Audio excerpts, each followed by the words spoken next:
cette journée. Donc nous allons passer 1h30 ensemble. Ce que je vous propose, c'est rapidement de me présenter, de vous rappeler la problématique et les enjeux, comprendre pourquoi on est là et pourquoi aujourd'hui cette problématique est importante à traiter dès l'amont du projet. Les changements qu'impactent les règles de Google, indépendamment de on apprécie ou pas le moteur de recherche, ce qu'il va falloir faire en tant qu'acteur économique. Deuxième point, répondre à toutes vos questions, puisque je pense qu'après c'est les différents slides que nous allons voir, une partie de questions, notamment concernant de l'ASO ou concernant de l'app indexing, peuvent arriver de votre part. Avant de rentrer dans la matière, peut-être, savoir parmi vous qui dispose d'un site internet, peut-être, tous, d'accord, apps, non, et est-ce que votre site est compatible mobile? Est-ce que vous le savez déjà? D'accord, bon, vous le saurez à la fin de cet événement. Bien, bonjour, donc moi je suis Jean-Pascal Thys et je suis directeur du pôle formation chez Synaudience. Synaudience, c'est quoi? Dans l'écosystème, c'est une agence. Une agence qui s'est créée en 99 dans l'idée que les moteurs de recherche, on a eu cette intuition, allaient devenir un des piliers de l'économie Internet. Aux chiffres qu'on peut voir dans les différentes publications, on ne s'est pas trompé, puisqu'aujourd'hui, en termes d'achat média, je crois que sur les près de 3 milliards investis en e-pub en France, à peu près 1,6 milliard sont investis chez Google, puisque c'est majoritairement lui en France. Et les moteurs de recherche constituent une audience qualifiée, importante, qui en général nourrit vos dispositifs digitaux, Internet, à hauteur de 50 à 60% de l'audience, au-delà des requêtes faites simplement sur votre marque. En termes d'intention, en termes de découverte, en termes d'achat, de prescription, les moteurs de recherche restent le meilleur canal d'acquisition, de découverte et de rétention. Donc, les moteurs de recherche sont des outils essentiels. Nous, on s'est créé sur cette dynamique. On accompagne donc les partenaires, nos clients, plutôt des clients grands comptes. Et aujourd'hui, bien forcément, on a une proximité avec Google, puisqu'en fait, on est associé à Google dans ce dispositif et on intervient notamment avec eux en Irlande sur des think tanks pour réfléchir sur les évolutions du marché. Donc on a des collaborateurs, on a des chargés de compte et puis on a également, on anime pour Google des académies en France pour pouvoir évangéliser l'ensemble des acteurs sur le digital concernant les moteurs de recherche. On intervient pour des clients grands comptes, voilà un panorama, un patchwork rapide de quelques clients grands comptes sur lesquels nous intervenons, pas nécessairement dans le travel obligatoirement, on intervient tout secteur d'activité. Et moi, mon métier, ma mission, c'est d'intervenir sous forme de formation, de conférences, d'ateliers, de kick-off, auprès de directions, d'opérationnels, sur les problématiques, les enjeux du digital et notamment le search. Et j'interviens pour cela soit en direct, ou soit à travers des médias comme Stratégie, French Web, Benchmark ou les éco-formations, plus dédiées dirigeants entreprises françaises. Donc nous sommes là pour parler mobile, nous sommes là pour parler des enjeux par rapport aux changements qu'impose Google. Donc l'idée c'est de comprendre que d'abord le mobile n'est plus une option, puisqu'en termes d'audience, on va le voir rapidement, plus de 50% des requêtes qui sont réalisées aujourd'hui en volume sur les 10 marchés principaux, dont la France, proviennent d'un smartphone. Je ne parle pas de tablette, je parle de smartphone. Donc on a bien des usages en croissance extrêmement importante à partir de smartphones. Ce n'est plus une tendance, c'est véritablement un enjeu important pour vous les marques, puisque vous ne pouvez pas imaginer que 50% de votre surface de vente, de surface d'exposition, soit dans le noir. C'est pas possible. Donc comment s'adapter à ce dispositif? On va voir, il y a plusieurs réponses. Il n'y a pas que le responsive web design dont on a tous entendu parler. Il y a d'autres problématiques, d'autres enjeux possibles, en fonction des parcours d'achat notamment. Comprendre également quels sont les impacts, au-delà de la recherche traditionnelle, mais de voir qu'aujourd'hui Google valorise les apps, valorise ses nouveaux usages et propose des nouveaux services comme par exemple l'app indexing, c'est-à-dire la capacité de présenter dans un résultat de page de recherche de Google, non pas des résultats traditionnels, mais des résultats qui proviennent directement d'un contenu qui est dans l'application de votre smartphone. Et puis, quels sont les pièges à éviter, quelles sont les bonnes pratiques à valoriser pour pouvoir permettre le succès de votre projet Internet.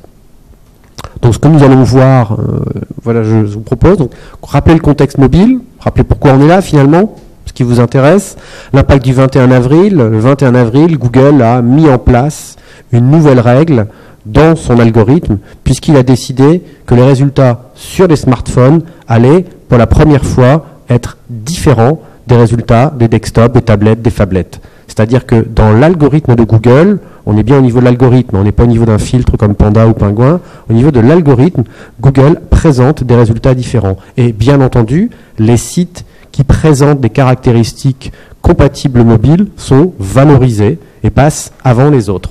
Donc ne pas être mobile aujourd'hui, simplement, c'est se couper de ce nouveau canal et c'est pas possible. Comprendre aujourd'hui qu'une stratégie web, c'est pas juste adapter son site à du web responsive design ou à du site mobile ou à d'autres options.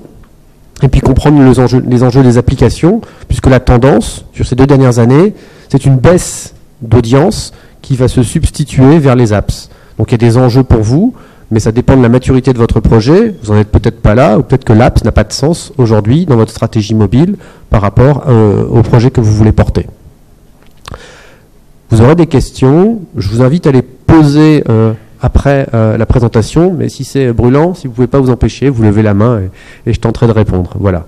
Ce que je vous présente sera disponible sur Bitly, il suffira de saisir SEO mobile-welcome City Labs et vous pourrez télécharger la présentation que je vais vous présenter. Ce lien est également à la fin de ce document au cas où vous l'auriez oublié. Donc bit.ly/SEO mobile-welcome City Labs. Je ne peux pas faire plus simple. C'est parti. Donc contexte mobile, on est là parce que le mobile aujourd'hui en termes d'audience est en pleine croissance. Émergence de l'audience mobile qui a globalement décollé à partir de 2011, puisqu'en fait on a en termes d'équipement des livraisons de matériel qui sont de plus en plus importantes, et depuis septembre 2011, on a effectivement majoritairement des devices qui sont livrés par les différents constructeurs, qui font que structurellement, les recherches qui sont faites à partir de devices, smartphones, desktop, tablettes et phablettes, sont de plus importants et proviennent de mobiles. Pour la première fois, beaucoup d'acteurs économiques envisagent notamment, ça c'est un exemple qui a été traité cet été, dans l'univers à ce moment-là, habillement, mode, féminin, pour la première fois, l'usage mobile a une conséquence en e-commerce, puisqu'en fait les e-commerçants s'aperçoivent que pendant les mois d'été, où traditionnellement on est plutôt sur la plage que devant notre smartphone à acheter les produits, eh bien en fait les boutiques vendent. Elles vendent beaucoup sur Internet, d'où l'obligation pour ces boutiques-là d'intégrer dans leur plan marketing aujourd'hui des promotions en juillet et en août, ce qui n'était pas nécessairement le cas les autres années. Donc voilà par exemple le témoignage de cette émergence du mobile. Sur la plage, on l'utilise et on achète. Donc partout, les commerçants, les acteurs économiques doivent pouvoir répondre aux demandes de leurs clients. Donc une émergence qui est liée simplement au fait qu'en termes d'équipement, les smartphones, il y en a de plus en plus. Deuxième point, constat de Google, les requêtes qui sont faites par Google. Alors, à titre d'exemple, aujourd'hui, Google, par mois, je crois, non par jour, enregistre 4 à 5 milliards de recherches. C'est 4 à 5 milliards de recherches effectuées dans toutes les zones, sur les 10 pays les plus importants, notamment la France. Les requêtes qui proviennent de mobiles, aujourd'hui, sont majoritaires. Donc, on a bien la tendance, et ces requêtes-là sont parfois spécifiques au mobile et différentes de celles que vous pouvez observer sur des desktops traditionnels. Le mobile est présent partout, dans le parcours d'achat, dans la recherche, dans la découverte, dans l'utilisation du produit, et dans l'expérience partagée, après, dans la phase de rétention. Et donc, bien sûr, vous devez intégrer ce dispositif et prévoir finalement ce cas pour pouvoir le mettre en place dans votre stratégie mobile. Donc ça, ce sont les informations de Google. Présent partout dans le parcours d'achat, présent partout dans le parcours d'achat, sur un smartphone, dans le travel. On est un petit peu dans le tourisme. Et de voir que, notamment pour des achats impliquants, avec des paniers importants, notamment dans les destinations vacances, on a un mobile qui est de plus en plus présent. Il n'est peut-être pas présent sur les dernières phases dans l'achat, dans la transaction, parce que le desktop traditionnel est quand même un outil plus agréable, plus ergonomique, quoique, quand on regarde les expériences de voyage SNCF, on a des résultats contraires. Et puis, on a également une distinction forte aujourd'hui entre les parts de requêtes des smartphones qui proviennent de la France en général, et des grandes zones urbaines type Île-de-France, Paris. Là, on peut s'apercevoir qu'effectivement, dans des secteurs comme soins beauté, téléphonie, livraison fleurs, vêtements, achat tablette, voyage, livre.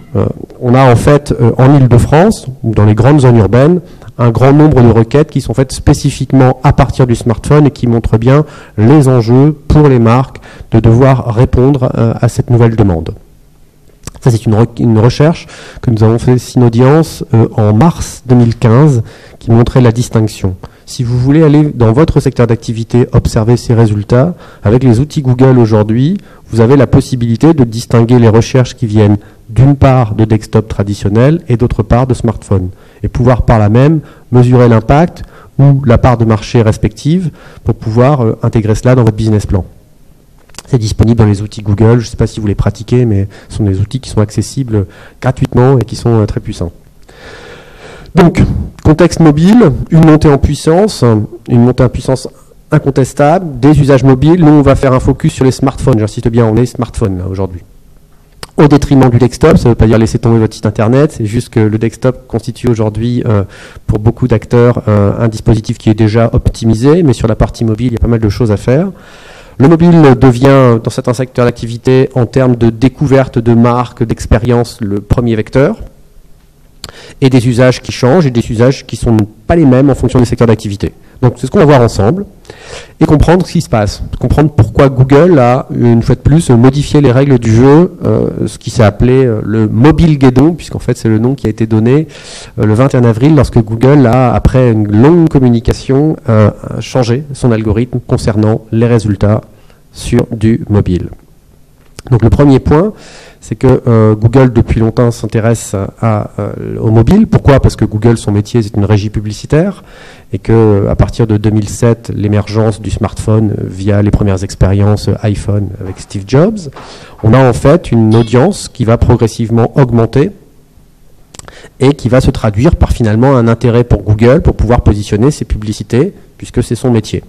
Donc Google rapidement va préempter une plateforme qui s'appelle Android et offrir cette expérience Android à un grand nombre de constructeurs, Asus, Motorola, LG, pour qu'ils puissent intégrer au sein de leur device le produit Android et intégrer la plateforme publicitaire. À partir de là, Google va obligatoirement modifier des règles pour pouvoir avoir des résultats qui prennent en compte l'origine de la connexion et d'offrir une expérience qui soit significative, parce qu'ici on a un écran qui fait 4 pouces en diagonale. Donc dans 4 pouces, on met moins de choses que dans un 13 pouces, un 20 pouces ou un écran qui est bien supérieur. Donc la capacité et l'obligation d'offrir une expérience adaptée en fonction de la taille. Et aujourd'hui, c'est plus comme il y a 10 ans, on ne fait plus un site en 800 par 600, en 1024 par 768. Le site doit s'adapter aux usages et à votre cible. Donc pour cela, il va présenter à travers ces différentes guidelines, ces différents supports, les premières recommandations en termes d'adaptation de vos sites internet à ces enjeux mobiles. Ces enjeux mobiles existaient déjà à travers des téléphones traditionnels un petit peu adaptés au web, les premières expériences, WAP et autres. Mais ce n'était pas à proprement parler des smartphones, mais il y avait quand même des premières recommandations. Là, Google va intégrer et notamment lancer son premier bot, c'est-à-dire son premier outil qui va analyser les sites internet, non pas comme son bot traditionnel qui lit les images ou les news ou les sites internet, mais un bot qui soit dédié pour les contenus mobiles. Donc sa capacité à détecter si, au vu aux exigences de Google, votre contenu est mobile ou pas. Deuxième point, commencer à écrire des recommandations. C'est là qu'on a commencé à entendre parler du responsive web design en disant voilà, il y a un enjeu aujourd'hui, nous Google, on recommande aux marques d'utiliser du responsive web design, mais tout en présentant les deux autres options que nous verrons également et qui sont des options activables bien sûr pleinement pour vous. Et puis à partir de juin 2013, exprimant comme à son habitude, que les enjeux étaient tellement forts qu'ils allaient prendre en compte comme critère de classement le fait que votre site soit adapté au mobile, compatible au mobile et respecte les exigences du moteur de recherche. Pour cela, Google évangélise et éduque au départ, avant d'appliquer son changement. Cela s'est traduit par, dès août 2013, des outils qui vous permettent de vérifier si votre site internet, chacune des pages de votre site internet, on ne parle pas dans sa globalité, on parle de chacune des pages internet, sont accessibles et répondent aux exigences par rapport à des smartphones, de vous permettre de tester premier niveau de compatibilité de vos sites internet à travers deux axes, qui sont d'une part la vitesse, Google dans une des grandes volontés de Google, c'est de rendre le web plus rapide. Donc sur le smartphone, les enjeux sont forts parce qu'on n'a pas toujours cette rapidité au rendez-vous. Donc intégrer un critère pour mesurer la vitesse de votre site internet, de votre page, et d'autre part, intégrer l'expérience utilisateur de cette page à travers un smartphone. Et pour pouvoir offrir, en fait, un résultat qui permette de savoir si votre site, la page de votre site, est compatible avec Google. Cela se traduit par un logo qui s'indique sous forme de site mobile et qui permet de savoir si la page, j'insiste bien, la page, pas le site, donc chacune des pages, est adaptée à du mobile. Donc ce label est apparu à partir de novembre 2014 et un autre moteur, à titre d'exemple, en a également intégré. Il s'agit de Bing, l'autre moteur, celui qui est porté par Microsoft. Donc pour pouvoir tester simplement si votre site est mobile ou pas, vous avez une application qui a été mise rapidement à destination des acteurs économiques pour pouvoir tester si votre site possède ces attributs. Vous vous connectez sur l'URL qui est indiquée ici, vous rentrez l'URL de votre site internet, l'outil benchmark la page et vous donne une note en termes de vitesse, une note en termes d'expérience utilisateur qui traduira ou pas cette capacité à être mobile et le fait d'avoir ou pas le site mobile. Nous allons voir dans un second temps, dans cette présentation, que tous les sites ne sont pas mobiles et notamment on a fait une étude sur le CAC 40, on va voir qu'il y a encore des sites du CAC 40 qui n'ont pas encore ce logo mobile et on va essayer de comprendre pourquoi d'ailleurs. Donc, une communication qui est faite à travers des supports officiels de la marque, mais également par les prescripteurs, les grands blogueurs, qui vous expliquent comment et pourquoi et quels sont les enjeux, donc expliquer les grandes étapes pour les moteurs de recherche, et d'expliquer qu'à partir d'avril 2021, le 21 avril 2015, la compatibilité à un site mobile deviendra un critère de position sur le moteur de recherche Google, et que ce résultat aura comme périmètre, et c'est pour la première fois, seulement les résultats sur les moteurs de recherche à partir de mobile, et d'autre part, touchera le monde entier, alors que Google était habitué à réaliser des opérations et des mises à jour qui touchaient et impactaient des zones géographiques. En général, il commençait par les pays anglophones, puis après le reste. Là, au 21 avril, le dispositif a été mis en place sur l'intégralité des places de marché, dans tous les langages. J'insiste, il concerne chacune des pages de votre site internet et non pas dans sa globalité, c'est-à-dire que le label site mobile est adapté à chacune des pages. Donc vous pouvez avoir une page d'entrée d'un site internet qui est effectivement compatible, bénéficie de ce logo et donc favorisera l'émergence de votre site, son positionnement sur le moteur de recherche, et avoir des pages produits essentielles pour vous qui ne sont pas compatibles et auquel cas eh bien, elles seront sanctionnées dans cet algorithme de Google. Donc bien comprendre cette distinction. Donc cette date était le 21 avril et on l'a appelé le Mobile Guédon. C'est la presse américaine qui l'a nommé de cette manière, puisqu'en fait, on attendait à des résultats qui devaient bouleverser les grands enjeux, les grands équilibres au niveau du web. Donc, est-ce qu'il a eu lieu déjà? Première question. Sur quel type d'activité et comment s'en prémunir? Donc effectivement, il y a eu un impact du 21 avril au 21 avril sur les résultats des moteurs de recherche. Ceci, c'est une illustration, c'est un outil qui mesure les variations des moteurs de recherche dans le temps. En fait, c'est un outil qui va analyser ces variations et on s'aperçoit qu'effectivement, on a des variations fortes autour du 21 avril dans le monde entier.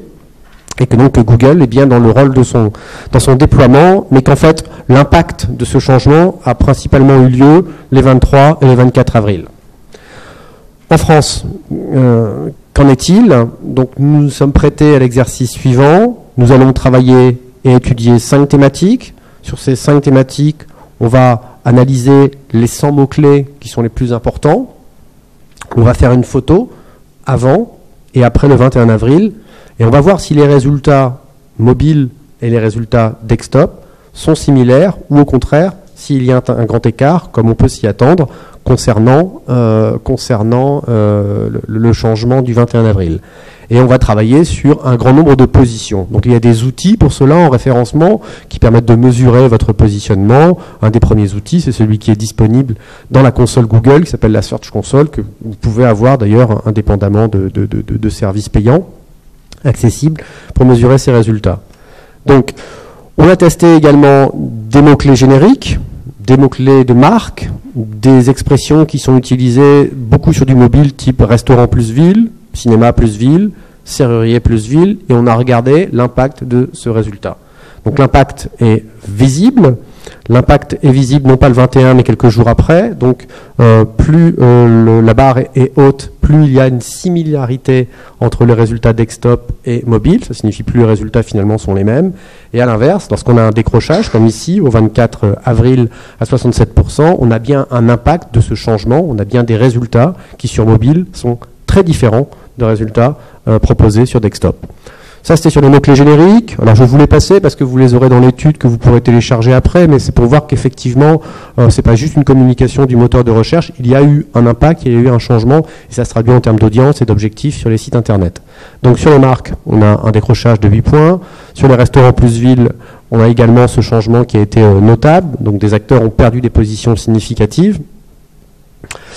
Cinéma et ville, la même chose, ainsi que serrurier et ville. Donc on a effectivement un impact en France de ce changement et de cette arrivée du fait que Google prend en compte la compatibilité de vos pages dans son algorithme pour positionner vos résultats. Et le déploiement de ce dispositif, de ce nouvel algorithme de Google, a été finalisé. Et donc Google communiquait sur le fait que ça y est, ça va pas bouger pendant un petit moment. Alors, comment arriver, comment mesurer, comment se prémunir de ce changement? Premier point, c'est de se rappeler que Google, comme à son habitude, met à disposition des outils qui vous permettent, vous, acteurs ou agences ou régie, de pouvoir mesurer si votre site est compatible. Donc vous allez sur l'outil que je vous ai présenté et Google va analyser pour vous la page que vous lui présentez à travers 2 critères. Un premier critère, je vous disais, c'est un critère de vitesse. Un deuxième critère, c'est un critère d'expérience utilisateur. Donc là, ici, vous voyez, on saisit l'URL. Ici, j'ai indiqué Renault, mais on pourrait prendre n'importe quel exemple au sein de cette salle. Et il vous présente 2 éléments. La vitesse, 78 sur 100, ainsi que l'expérience utilisateur, 100%. Et vous avez en deuxième onglet, vous voyez, l'ordinateur, le desktop traditionnel, où vous avez une même mesure. On va voir que les 2 critères sont importants, mais qu'il y a un véritable critère discriminant pour le moteur de recherche, et ce n'est pas la vitesse. C'est l'expérience utilisateur. Donc, à chaque note, à chaque scoring que réalise le moteur de recherche, il vous présente de manière structurée, de manière hiérarchisée, les actions qui sont à mener pour corriger ce tir. Donc vous voyez indiqué en rouge, à corriger sous le 78, puis à corriger éventuellement, puis après du nice to have, pour des éléments qui ne sont pas significatifs, mais que vous pourriez changer aussi. Donc l'objectif de Google, c'est d'offrir une expérience utilisateur satisfaisante et d'adapter des sites qui ont fait cet effort pour les positionner plus haut sur les moteurs de recherche. Quels sont les critères qu'utilise le moteur de recherche pour faire cela? Beaucoup de critères techniques. Savoir si par exemple les contenus sont sur la ligne de flottaison. C'est quoi une ligne de flottaison moyenne sur un smartphone entre un produit avec un écran de 4, 5 ou un écran supérieur? Quel est le temps? Est-ce que vous avez rajouté des filtres? Est-ce que vous avez rajouté des plugins? Donc cet ensemble de critères qui sont décrits dans le moteur de recherche, dans son filtre, permettent de mesurer, de scorer et de vérifier si effectivement votre page est compatible ou pas avec le moteur de recherche. Donc beaucoup de critères discriminants. L'objectif n'est pas d'analyser et savoir si le code JavaScript installé dans telle partie de votre site est compatible ou pas. Voilà ce que vous devez savoir et vous devez mesurer pour pouvoir savoir si votre site est compatible. Avant de poursuivre, est-ce que vous saviez, est-ce que vous aviez connaissance de cet outil qui vous permettait de checker? Non? Qui connaissait? Je vous vois acquiescer. D'accord, ok, bon, c'est celui-là. Oui, alors il est indiqué dans les slides précédents, c'est test de compatibilité Google, tout simplement. On va revenir dessus, et puis à la fin de la présentation, il y a un lien pour télécharger ce support, donc vous pourrez récupérer ces éléments. Donc ce que nous avons fait, nous en tant qu'agence, c'était communiquer sur cette importance et faire un check avant le 21 avril et après, pour voir si les grands acteurs du CAC 40 étaient compatibles mobile. Donc ce que nous avons fait, c'est qu'en fait on a passé les 40 sociétés cotées sur ce marché-là dans l'outil Google et on a regardé si globalement il était compatible ou pas, en clair, si la homepage du site avait le label site mobile.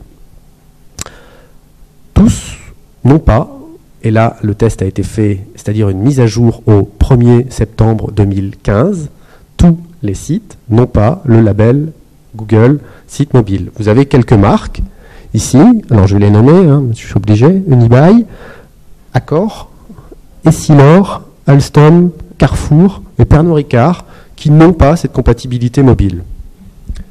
Le slide présenté exprime à travers le critère de vitesse une compatibilité ou pas du site. Compte tenu des résultats affichés, on peut logiquement penser que la vitesse n'est pas un des critères discriminants de Google, puisque vous voyez, on a des résultats et des performances très différentes, avec certains sites qui ont des vitesses extrêmement rapides, comme Pernod Ricard, mais qui est en gris, c'est-à-dire qui n'a pas le label Google. Alors que le premier site, L'Oréal, avec une vitesse inférieure à 10, dispose de ce critère. Donc sans doute que la vitesse n'est pas le critère discriminant que Google va prendre en compte. Par contre, lorsqu'on regarde les mêmes résultats, mais sous un autre critère, qui est le critère de l'expérience utilisateur, on s'aperçoit de suite qu'il y a un niveau au-delà duquel tous les sites qui passent le 75 sur 100 deviennent compatibles, c'est-à-dire disposent du label site mobile. Et effectivement, Google, très largement, communique à présent sur le fait que pour pouvoir disposer d'un label site mobile, votre expérience utilisateur, c'est-à-dire celle calculée par l'outil Google, doit être supérieure à 75 sur 100. Donc retenir dans la feuille de route, je sais que vous avez plein de choses à faire sans doute dans vos projets, mais que ce critère est discriminant et que vous devez corriger, vous devez acquérir à minima un scoring de 76 sur 100 pour pouvoir avoir ce site mobile, ce label, et qu'il concerne, je le rappelle, chacune des pages de votre site internet. Peut-être que les mentions légales n'ont pas nécessairement à être mobiles en termes de label, mais par contre, toutes les autres pages importantes doivent bénéficier de ce label. Cela se traduit comment? Cela se traduit également par le fait que dans votre console Google, alors qu'il s'appelait autrefois outil Google pour Webmaster, mais qui porte un nouveau nom depuis quelques mois, vous avez en fait la prise en compte de l'ergonomie mobile et il vous indique clairement le nombre et la nature des pages qui sont concernées par ce point d'amélioration à mettre en place et quels sont les éléments à corriger. Donc en termes de feuille de route, vous avez des outils pour scorer, des précisions techniques à corriger. Alors vous n'êtes peut-être pas développeur, c'est peut-être pas votre métier, et je l'entends, je ne suis pas développeur. Mais en tout cas, ici, il y a une action à réaliser qu'il va falloir passer aux personnes qui sont en charge pour améliorer cette expérience utilisateur et retrouver les bons éléments.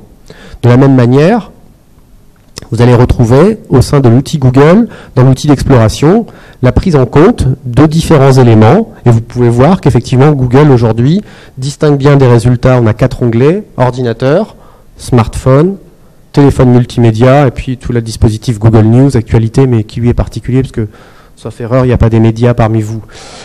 Mais si vous étiez média, il serait intéressant de s'installer également sur Google News. Mais ce n'est pas le sujet de cette intervention. Donc, dans l'onglet smartphone, il vous présente de manière très distincte les corrections à apporter sur les pages de votre site.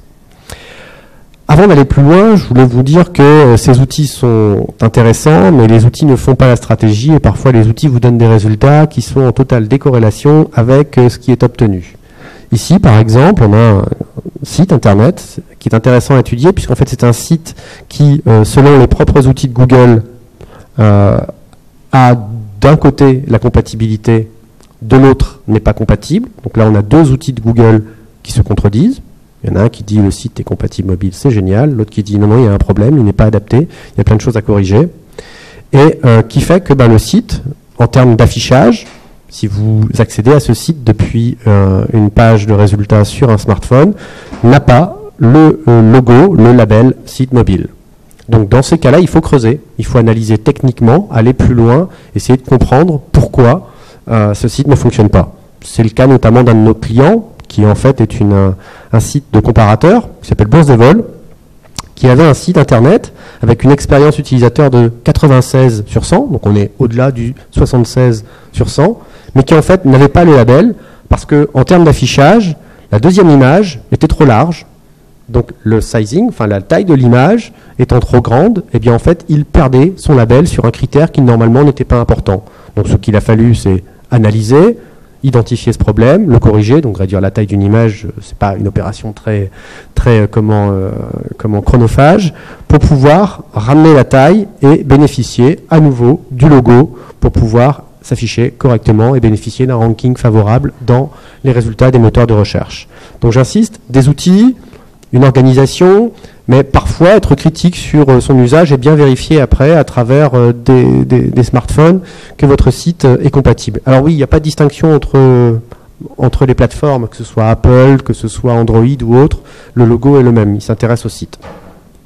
Donc ça c'est important de bien comprendre. Donc le 21 avril, si on regarde ensemble ce qui s'est passé, c'est que d'abord ce caractère de site mobile est devenu un critère de positionnement, donc ça c'est important.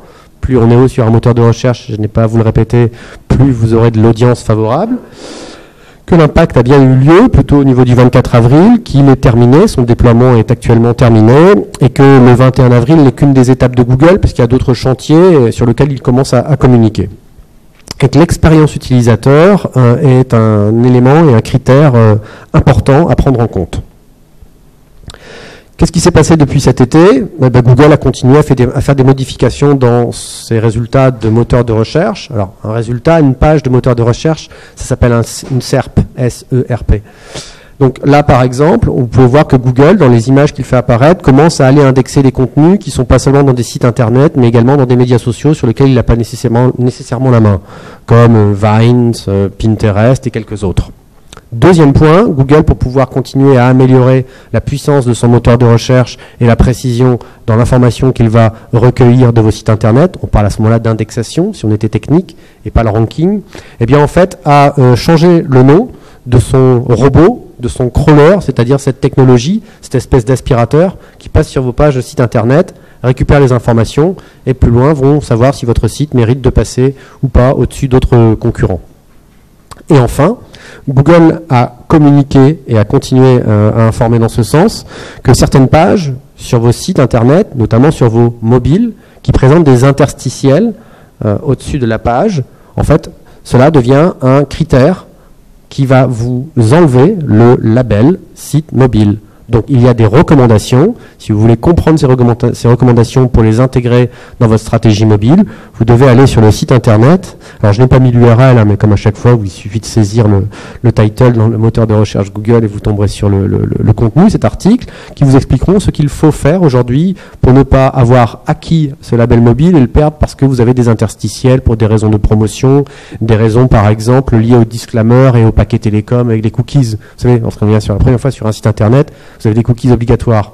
Bon, ces mentions-là, par exemple, sont exclues de ce changement de Google. C'est-à-dire que lorsqu'on arrive sur un site Internet et qu'on vous explique que le site Internet récupère des informations, eh bien ça, par contre, n'est pas concerné par ce nouveau filtre. Mais c'est important de comprendre que ces éléments évoluent et vous devez être vigilant sur ces changements.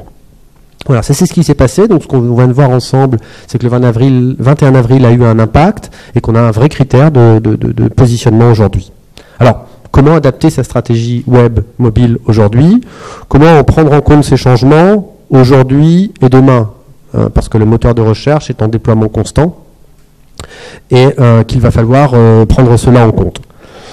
Donc, premier point, Google, très rapidement, notamment dans ses guidelines, a présenté les différentes possibilités, les différentes voies techniques qui vous permettent d'adapter vos sites Internet à ces enjeux mobiles. Il y a 3 possibilités. Il y a le responsive web design, que vous connaissez tous. Donc globalement, on va proposer le même contenu qui va s'afficher de manière différente, mais ce sont les mêmes contenus, en fonction de la taille de l'écran, donc la diagonale de l'écran, on joue avec, et en fonction de cela, en fait, l'affichage s'adapte. Ça passe par des feuilles de style, enfin, je vous passe tous ces éléments. Le deuxième, le dynamic serving, je propose des contenus différents dans une même URL en fonction de la nature de la connexion. Est-ce que c'est quelqu'un qui vient d'un desktop ou est-ce que c'est quelqu'un qui vient d'un smartphone? Donc, 2 contenus, 2 gestions de contenu à créer et à maintenir dans le temps. C'est aussi plus coûteux, mais c'est peut-être plus efficient pour vos projets Internet. Et là encore, ça dépend de la nature de votre cible qui utilise le smartphone, donc à prendre en compte. Et ce que je vais vous dire finalement, c'est que ce sont des possibilités techniques, mais que ce n'est pas la technique qui prend la main là-dessus, c'est bien le marketing dans la réflexion. Et le troisième temps, c'est le site mobile dédié, le m.monsite.com, qui s'adapte en fonction de la nature du device. Donc, présentons rapidement quelles sont les options, et puis après je vous montre à travers des exemples. Responsive Web Design, vous avez une URL, un CMS, un même contenu, et via les feuilles de style, vous avez une mise en avant différente, mais ce sont les mêmes contenus qui vont apparaître dans la même page. C'est ce que Google recommande, et on va voir pourquoi il le recommande. Il le recommande tout en disant que ce n'est pas un critère de classement supérieur aux autres. C'est-à-dire qu'il ne vous dit pas que si vous prenez celui-là, vous serez mieux positionné que si vous prenez les deux autres. Deuxième point, Dynamic Surveying, une URL, mais des contenus différents. Pas les mêmes images, pas les mêmes textes, pas les mêmes promos, pas les mêmes accroches. Troisième temps, un site mobile dédié, donc là, effectivement, avec une animation, deux URL différentes. La recommandation de Google est claire, c'est le premier, il a communiqué très largement dessus, on va essayer de comprendre pourquoi, vous allez voir que c'est assez simple. L'avantage en termes de référencement naturel, alors SEO, tout le monde sait ce que ça veut dire, Search Engine Optimization, c'est référencement naturel, le fait de se positionner sur Google sans faire d'achat média. Donc l'avantage pour vous, c'est que vous avez finalement un seul contenu à gérer, que vous n'avez pas à créer des contenus et à vérifier s'ils ne sont pas dupliqués, puisque je vous rappelle que depuis 4 ans, il y a quand même une mise à jour de Google qui régulièrement fait parler d'elle, s'appelle Google Panda. Google sanctionne les sites qui ont des contenus dupliqués. Donc si vous avez du contenu dupliqué, ça coûte plus cher à Google, puisque ça lui fait indexer plus de pages qui ont le même contenu, il n'aime pas. Donc il l'a expliqué il y a des années, et maintenant quand les sites ont les mêmes contenus, sur les mêmes pages, sur leur même site, eh bien il les sanctionne, c'est le filtre Google Panda. De la même manière, Google, une fois que vous avez du contenu et que globalement vous avez respecté tous les éléments techniques, pour faire la différence, ce qu'il a intégré dans son algorithme dès le départ, ce sont les liens externes, ce qui s'appelle chez Google la popularité, qui s'appelait autrefois le PageRank. Lorsque vous avez un lien qui pointe vers une page, lorsque vous avez plusieurs liens qui pointent vers une page, c'est mieux que quand ces mêmes liens sont divisés sur 2 pages différentes, la popularité est mécaniquement plus faible. Donc, avec le Responsive Web Design, les bénéfices sont très simples en termes de moteur de recherche, ça permet d'aller plus vite, et Google apprécie ce dispositif, et c'est sans doute pour cela qu'il le pousse. Maintenant, lorsque vous avez une image qui est d'une grande qualité, d'une grande finesse, qui apparaît sur un desktop, mais lorsqu'on la charge sur un mobile, sans doute qu'elle est un petit peu plus lente à charger sur un mobile, parce que la connexion, c'est pas la même chose. Et là, à ce moment-là, vous avez des temps de chargement qui sont plus lents. Et donc, ça pénalise la vitesse. Donc, vous voyez, il y a des adaptabilités qui se font progressivement. Actuellement, l'HTML5 commence à proposer des balises qui proposent de charger les images avec des poids alternatifs en fonction du device. Mais on n'en est pas là, pas dans ces éléments techniques, mais la technique évolue également avec cela. Donc ça, c'est ce qu'on appelle le Responsive Web Design. C'est assez simple. Si je prends un acteur important dans le domaine du travel, last minute, vous avez la page classique du desktop, et lorsqu'on est sur un mobile, globalement, lorsque la diagonale fait 480 pixels, c'est à peu près le critère qu'on va voir dans toutes les agences, eh bien en fait, l'affichage va s'adapter, et là on met en avant la barre de menu, et si on descend, si on scrolle, on va retrouver tous les éléments graphiques, les mêmes images, le même moteur de recherche interne pour trouver sa destination. Ça s'appelle du Responsive Web Design, c'est la réponse rapide et efficiente, c'est-à-dire pratique et économique qu'ont mis en place à peu près toutes les marques. Le Dynamic Serving, autre chose, puisqu'en fait il s'agit d'offrir du contenu différent en fonction de l'usage.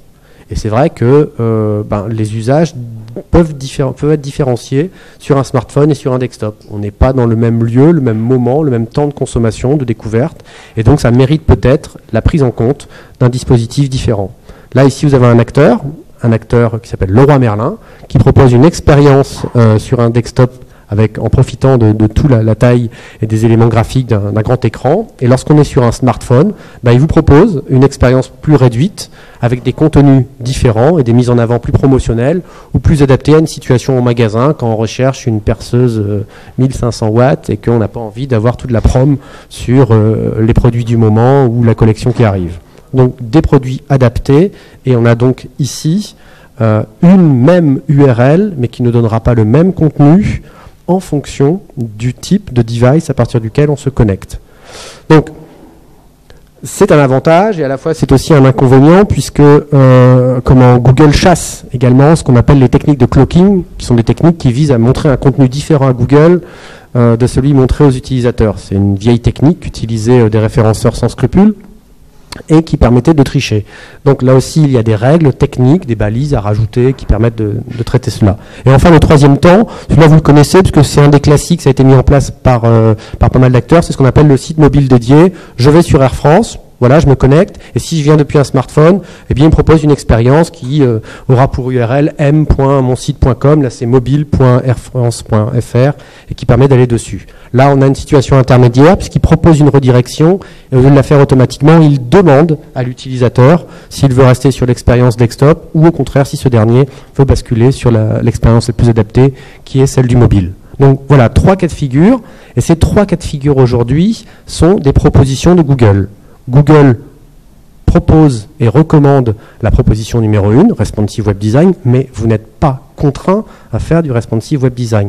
Maintenant, en termes de gestion de coûts, de gestion de contenu, de gestion technique par rapport au référencement, c'est plus facile. Il faut être clair là-dessus. Puisque pour les autres versions, il va falloir créer des redirections spécifiques pour ne pas tomber sous la sanction des 2 filtres, Google Panda et Google Penguin.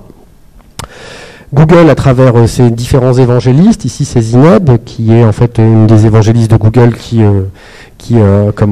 intervient en Europe, elle insiste bien et elle précise bien que ce n'est pas un critère favorable par rapport aux autres critères, donc vous pouvez utiliser d'autres éléments.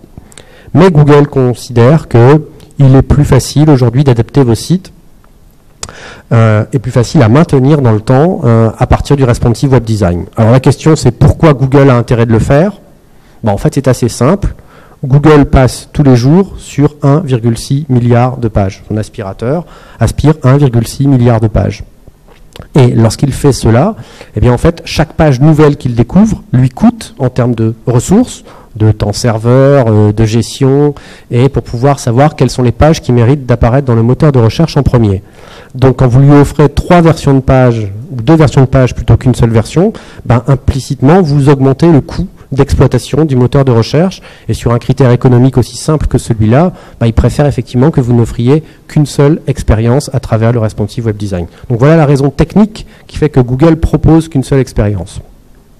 Donc si on résume ce que j'ai dit, Google sait traiter les 3 possibilités, vous avez le choix entre ces possibilités, et donc la question n'est pas d'ordre technique, la question est d'ordre qu'est-ce que j'ai besoin, qu'est-ce que mon client, qu'est-ce que mon prescripteur, qu'est-ce que mon visiteur a besoin sur mon site de plus favorable par rapport aux objectifs de mon site internet. Et notamment ce qu'on appelle le parcours d'achat. Parcours d'achat parce qu'en fait, vous avez d'une part des expressions de recherche qui peuvent être différentes en fonction de vos usages sur smartphone et sur desktop. Donc est-ce que j'ai les mêmes contenus à mettre? Est-ce que mon site mobile doit être le miroir de mon site internet traditionnel? Sans doute que non. Que les usages et les attentes sont différentes, les propositions de valeur notamment, et que les contenus peuvent effectivement être animés et être plus adaptés sur des mobiles plus courts à un écran, je vous rappelle, qui fait à peu près 4 pouces en diagonale, alors que ici je suis déjà sur un 13 pouces et je peux mettre davantage de contenu.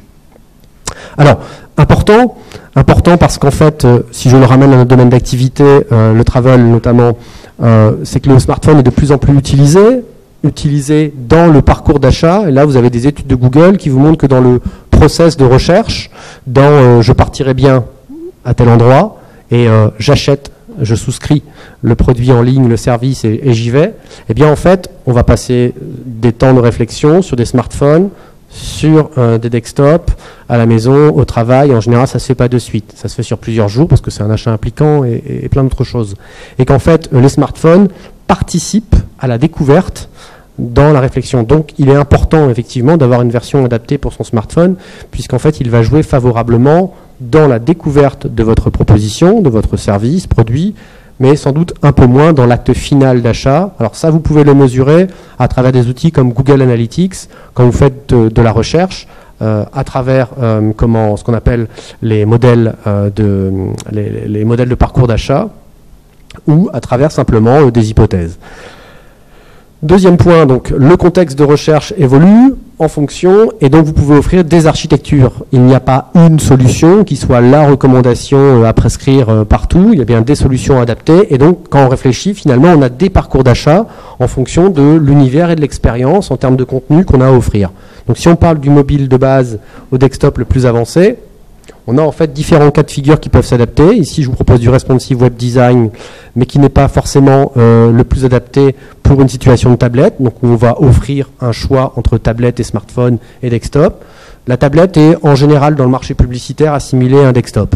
C'est-à-dire qu'on ne vous fait pas cette proposition, on vous l'assimile là. Parce que souvent la consommation de contenu se fait en format, alors pas portrait mais paysage, et on a un modèle publicitaire à peu près identique. Et donc vous voyez, on a différents cas de figure qui peuvent se mettre en place. Donc ça, cette réflexion est à mener en amont de votre projet pour pouvoir en fait prendre en compte ces éléments. Vous voyez ici dans cette proposition, on va passer sur des sites en gestion dynamic serving en fonction du device. Donc on ne va pas résumer ça en 5 minutes, on ne va pas en 1h30 d'intervention préciser et illustrer l'ensemble de ces cas de figure, mais ils sont importants à prendre en compte aujourd'hui dans cette réflexion que vous avez apportée dans la construction de votre dispositif digital sur le web avec Google et également sur l'adaptation de ce dernier. Donc, je résume ce que je viens de vous dire. Les règles sont connues, identifiées, et Google va modifier ce contexte pour pousser davantage vers le mobile parce que c'est de l'audience qui est de plus en plus utile aux utilisateurs de son moteur de recherche et utile à son business. Il y a 3 technologies, une qui est plus facile à mettre en œuvre, mais qui n'est pas nécessairement en termes de marketing, de communication, celle qui est la plus adaptée.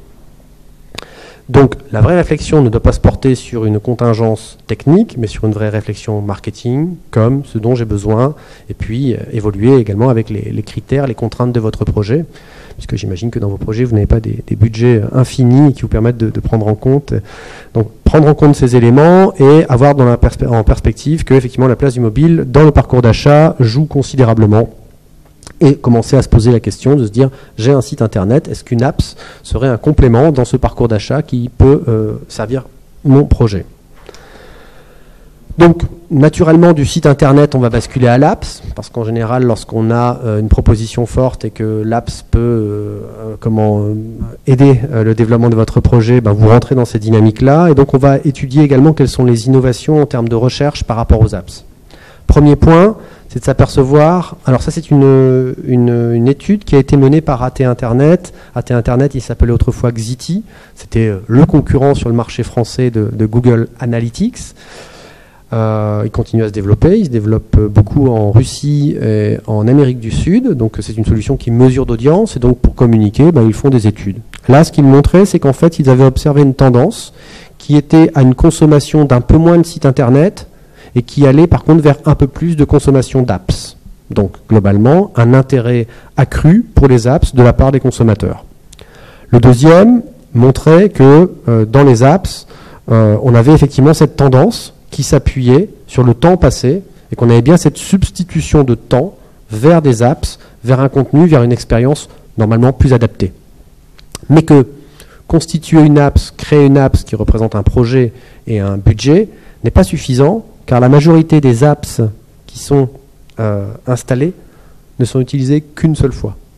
Donc c'est un vrai problème, parce que vous avez bâti un projet, développé une application, assuré sa promotion, finalement elle est téléchargée, mais elle n'est pas réutilisée, il n'y a pas de réengagement derrière. Donc ça pose un vrai problème.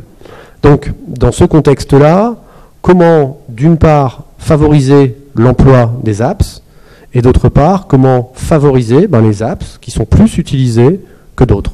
Google, depuis longtemps, sur Android, communique sur le fait que si les applications sont régulièrement utilisées, ces critères d'usage sont pris en compte dans son classement pour proposer ces apps plutôt que les autres. Voilà, on n'est pas dans du référencement traditionnel de moteur de recherche, on est in-apps, mais voilà un critère qui est utilisé. Alors, avant de rentrer dans les enjeux des applications, prendre en compte qu'on a un marché français qui souvent était atypique.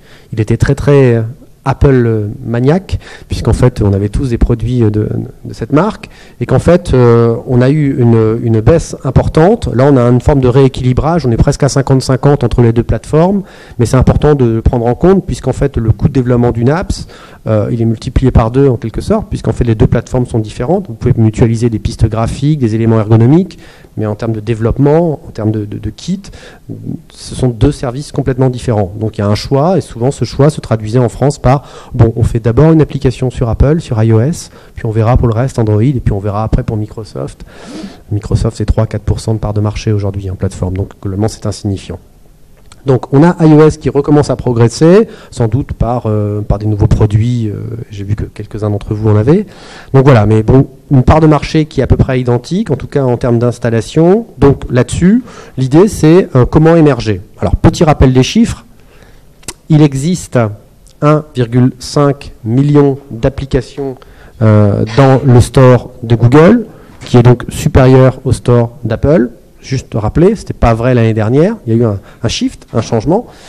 Le deuxième, c'est que compte tenu du nombre d'applications au sens large ou au sens strict au sein de votre domaine d'activité, il y a un niveau de compétition qui est extrêmement fort. Donc il ne suffit pas de faire une application pour imaginer qu'elle va être rankée dans les premières applications proposées dans la boutique Android ou dans la boutique Apple. Et que les critères de positionnement d'application ne sont pas les mêmes que les critères de positionnement dans le référencement traditionnel. Là-dessus, ça s'appelle de l'ASO, c'est la technique qui permet de mieux positionner vos applications au sein des moteurs de recherche. Et l'ASO, il va falloir se différencier parmi toutes celles existantes déjà. Et comme celles qui existent déjà ont déjà des critères d'usage, en fait, il y a une préférence très importante. Et donc, dans votre stratégie web, sur de l'application, il va falloir prévoir une promotion pour pouvoir favoriser d'une part l'installation de vos applications et d'autre part le réengagement, c'est-à-dire l'utilisation de vos applications. Une stratégie toute simple, c'est celle des mises à jour. Quand je fais des mises à jour, en général, j'attire l'attention sur un changement, donc ça favorise un réusage de l'application que j'avais déjà installée. Mais ce n'est pas la solution en soi. Donc pour pouvoir positionner votre site en Application Store Optimization, donc en positionnement de vos applications le plus haut possible dans les stores, dans les deux stores principaux, on a en fait quelque chose qui ressemble à un grand retour en arrière. On est, si vous voulez, dans le référencement avant que Google invente le PageRank. Pour être bien positionné, il va falloir inscrire dans la bonne rubrique avec les bons noms, les bons logos, les bons mots-clés. Et c'est quelque chose d'assez, on va dire, assez préhistorique en termes de fonctionnement. Donc Google le dit très largement, lorsqu'on est du mobile, lorsqu'on est dans de l'application, tout ce qui existe en référencement naturel n'est pas applicable. Et donc là, on a des stratégies qui sont peu lisibles et peu efficaces pour positionner son application. Donc pour pouvoir favoriser une application, vous n'allez pas vous satisfaire simplement d'un plan de communication classique avec des RP, il va falloir aussi faire de l'achat média dans ces applications, dans ces deux boutiques. Donc Google, qu'on soit chez iOS ou qu'on soit chez Android, a des règles et le référencement, tout ce que j'ai évoqué sur Google tout à l'heure, n'est pas valable dans ces deux boutiques, puisque dans ces deux boutiques, les grands critères pour bien se positionner sont d'abord des critères de page. Effectivement, votre application dans la page des différentes boutiques doit contenir les bons mots-clés, données de base pour que les deux outils l'indexent correctement, les données d'usage, est-ce que votre application est beaucoup téléchargée, est-ce qu'elle a été beaucoup téléchargée sur un temps court, est-ce qu'elle continue à être utilisée une fois téléchargée, dans quel contexte. Et donc tous ces éléments sont pris en compte par les deux plateformes pour pouvoir positionner ou haut cette application plutôt que d'autres dans le store. Donc il y a un travail sur des fondamentaux en termes de référencement qui est à respecter. Ce travail s'appuie sur quels sont les bons mots-clés, quelle est la bonne rubrique, quels sont les bons tags que je vais indiquer dans le formulaire de souscription du moteur de recherche. Est-ce que je peux modifier ma fiche, l'adapter pour avoir quelque chose de plus riche par rapport aux autres? Quelle expérience utilisateur je vais pouvoir intégrer dans mon application pour que cela soit un critère de préférence, que les personnes les réutilisent et que donc les moteurs de recherche, mesurant qu'ils sont réutilisés, vous donnent ce petit coup de pouce. Et enfin, quelle est la stratégie d'achat média que je dois mettre en place pour pouvoir assurer en lancement, en phase de teasing ou en soutien, un nombre d'installations suffisant. Pour cela, vous avez des outils qui sont très efficaces, comme Facebook notamment. Donc, le constat, c'est qu'il va être difficile de ressortir dans les stores avec des méthodes dites traditionnelles d'ASO et qu'il va falloir que vous investissiez. Donc, prévoyez dans vos plans de lancement d'application, pas sur le développement de l'application, sur sa conception, mais dans la promo, avant et après, du budget. Du budget pour pouvoir pousser les installations de ces applications. Ce qui marche bien, ce qui marche très bien, c'est pas un des trois, c'est souvent les trois ensemble, c'est-à-dire du Facebook Ads en installation, en cost par installation, c'est une des options, du RTB mobile qui va engager, ou le fait que par exemple un utilisateur arrive lors d'une recherche sur votre site internet, mais qu'il a déjà l'installation mise en place dans son outil, ou ne l'a pas, et à ce moment-là, il a une petite banner qui apparaît, ça s'appelle des Smart Ad Banners, qui permettent en fait de lui proposer de télécharger l'application ou d'utiliser directement l'application qui est dans le smartphone. Donc, favoriser de l'usage, une Smart Ad Banner, ça vaut rien. Donc, vous devriez tout savoir si vous avez, dans ce cas de figure, une Smart Ad Banner qui se propose pour basculer l'audience vers votre application. Et puis les push de notification qui sont utilisés également pour attirer l'attention et faire que l'utilisateur aille sur votre application. Donc, globalement, après le lancement, on a une phase de découverte, l'installation a été mise en place, un peu de buzz, une expérience utilisateur favorable, favorable. Il va falloir également fidéliser, et donc là aussi, il y a des contextes de promotion adaptés qui s'appuient sur de la recommandation notamment, mais n'attendez pas des médias sociaux dans une recommandation traditionnelle de tout faire. Il y a très peu de marques qui y arrivent. Aujourd'hui, le marché est très tendu là-dessus. Donc, ce qu'il faut savoir, c'est que les chiffres sont assez durs, hein, mais ce sont des chiffres que Google communique régulièrement. C'est que, voilà, 1 sur 4, donc une application sur 4 n'est jamais utilisée. Qu'il y a beaucoup d'applications utilisées, mais beaucoup d'applications en général installées sur les smartphones, mais peu utilisées parmi celles-ci. On a nos best pour des usages classiques, météo, information, mail, enfin toutes ces choses-là, recommandations, et que les moteurs de recherche constituent finalement un passage et un lieu de découverte de vos applications, soit par des reviews, soit par des articles, soit par des blogs. Et donc, il est intéressant d'intégrer dans votre promotion ces outils-là. Et donc, une fois de plus, on retourne sur un moteur de recherche qui va être le début de ce parcours, de cette découverte avec votre marque à travers cette fois-ci une application. Donc, l'idée, c'est de se dire, c'est important et ne pas considérer qu'il faut intégrer simplement le site internet puis après une application dans un deuxième temps, mais qu'il faut tout prendre cela en compte. Et donc Google aujourd'hui propose quelque chose de nouveau et cela s'appelle l'app indexing. Je ne sais pas si vous connaissez l'app indexing. Alors je vais tenter de vous le déchiffrer. Je vous en donnerai les clés, je ne vous en donnerai pas les éléments techniques, car les éléments techniques, c'est du code, donc il faudrait que vous soyez développeur. Et là-dessus, Google a créé des guidelines, des best practices qui sont extrêmement bien documentés pour pouvoir traduire cela en termes d'exigence. Donc, Google considère que c'est un signal de positionnement, donc pour être mieux positionné, passer en app indexing, c'est un plus, donc ça aussi, il faut l'entendre. C'est quoi l'app indexing ? C'est dès 2013 la possibilité, lorsqu'on fait une recherche sur un moteur traditionnel, je suis sur mon moteur de recherche Google, dans mon smartphone, je recherche une marque, et en fait cette marque dispose d'une application qui est déjà indexée dans un des deux stores. Alors au début c'était que Android, aujourd'hui c'est Android et iOS, et qui permet finalement d'offrir un résultat adapté dans l'application. Ça se traduit comment ? Ici, on explique comment fabriquer une parfaite tasse de thé fabriquée. Donc, on a une recherche qui est faite par le smartphone, et dans les résultats qui sont proposés, vous voyez, on vous propose des résultats non pas dans un site internet, mais des applications, des résultats qui se trouvent dans une application. Donc, on n'est pas dans de l'indexation de contenu qui est sur la page d'un site internet, on est dans l'indexation de contenu qui se trouve dans votre application internet. Et on imagine donc tous les bénéfices en termes d'usage pour aller vers vos sites internet plutôt que les autres. Donc pour faire cela, Google, comme d'habitude, a mis en place une stratégie, une promotion, alors très largement une promotion qui visait à pousser l'univers et la plateforme Android, c'est sa plateforme, donc ce système n'était disponible que pour les plateformes Android. Puis, depuis le 27 mai 2015, ce dispositif est également accessible sur les plateformes iOS, chez Apple, vous pouvez l'intégrer, donc ça c'est un deuxième point. Et autre point important avec ces changements aujourd'hui, c'est que finalement, pour pouvoir le faire, c'est très simple. Alors c'est très simple, c'est quoi ? C'est-à-dire qu'il va falloir baliser votre site internet, les pages de votre site internet, pour qu'elles proposent, lorsque quelqu'un peut arriver sur votre page internet, l'équivalent de ce contenu, mais qui se trouve dans votre application. Donc en fait, il faut baliser les pages de votre site internet avec le contenu qu'il y a alternatif proposé dans votre application. Voilà techniquement comment ça se fait. Donc il y a une repasse à faire du côté du code qui est fait pour l'apps et dans votre site internet pour pouvoir se positionner. Lorsque vous êtes une marque qui bénéficiait d'un nombre d'installations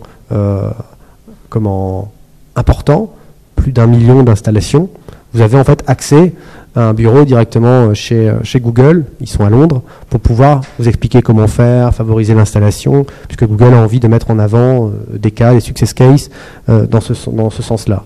Donc, vous n'avez pas en général 1 million d'installations, donc vous devez utiliser les guidelines de Google qui documentent très précisément comment ça marche. Et c'est efficace, c'est un élément différenciant, puisque là encore, il ne s'agit pas d'être mieux positionné dans le résultat de Google, mais le fait d'avoir votre logo avec votre application qui propose un résultat directement installé, c'est par contre un critère discriminant en termes visuels qui va favoriser un taux de clic sur ce résultat plutôt qu'un résultat classique d'un moteur de recherche. Donc c'est pas quelque chose d'extrêmement impactant à mettre en place sur un site internet, et ça fonctionne. Donc vraiment, faites-le, c'est une recommandation très très forte. Donc Google propose l'app indexing, mais d'autres finalement d'autres acteurs économiques, si on va un petit peu plus loin, s'intéressent également à cette tendance. C'est ce qu'on appelle le deep linking. Le deep linking, c'est finalement proposer des liens qui ne soient pas des liens classiques, mais des liens qui vont en profondeur dans des contenus, quels que soient les contenus d'ailleurs, et directement dans les applications. Donc d'autres acteurs, comme Twitter, comme Facebook, que vous connaissez également, mettre cela en place. Donc, les apps, fait partie de la stratégie Internet. Je ne sais pas si vous en êtes. Google ne peut pas laisser cela de côté, donc propose une solution qui vous permet d'indexer les contenus et de proposer de renvoyer l'internaute vers le contenu de l'apps qu'il a installé, qu'elle soit iOS ou Google Play. C'est une tentative effectivement d'imposer un standard, une fois de plus, un standard Google, mais aujourd'hui, comme Google, c'est 95% des moteurs de recherche et plus de 60% de votre audience, faire la fine bouche serait étonnant de votre part. Et puis le fait que, effectivement, ça y est, c'est déployé sur iOS. Donc vous avez tous les éléments de fond qui vous permettent de prendre ça en compte et de l'intégrer dans vos projets. Donc là, on vient de voir sur la partie apps les changements qui ont eu lieu cette année. Vous voyez, 27 mai pour l'app indexing, c'est assez récent finalement.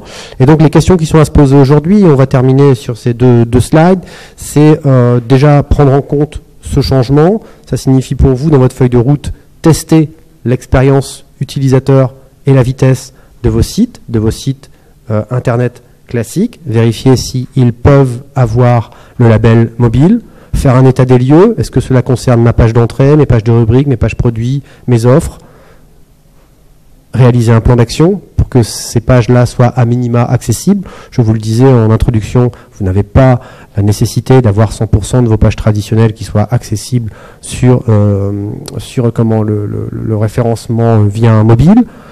Deuxième point, est-ce que vous avez pensé parcours utilisateur? Globalement, est-ce que vous avez pensé à ce qu'ils ont besoin? Et donc, quelle est la proposition que vous pouvez faire en termes d'ergonomie, en termes de design, en termes de page, et peut-être plus loin que le site internet, proposer une ergonomie adaptée sur de l'apps. Mais c'est un autre projet, c'est un autre budget aussi. Les apps aujourd'hui, il faut être très clair, c'est beaucoup plus impactant en termes de budget que des applications, que des sites internet. Est-ce que vous avez optimisé votre site pour qu'il soit adapté mobile et le renvoi nécessaire, les ponts vers l'app indexing? Et est-ce que vous mesurez aujourd'hui la performance de votre position mobile, puisque comme Google aujourd'hui présente des résultats différents en termes de position sur un desktop et sur un laptop, est-ce que vous faites cette mesure pour voir si effectivement vous êtes en avance sur le marché ou vous avez quelques écarts qu'il va falloir rattraper? Là encore, tous les écarts ne sont pas à rattraper, il faut prioriser, savoir quelles sont vos pages importantes, là où vous avez besoin d'avancer.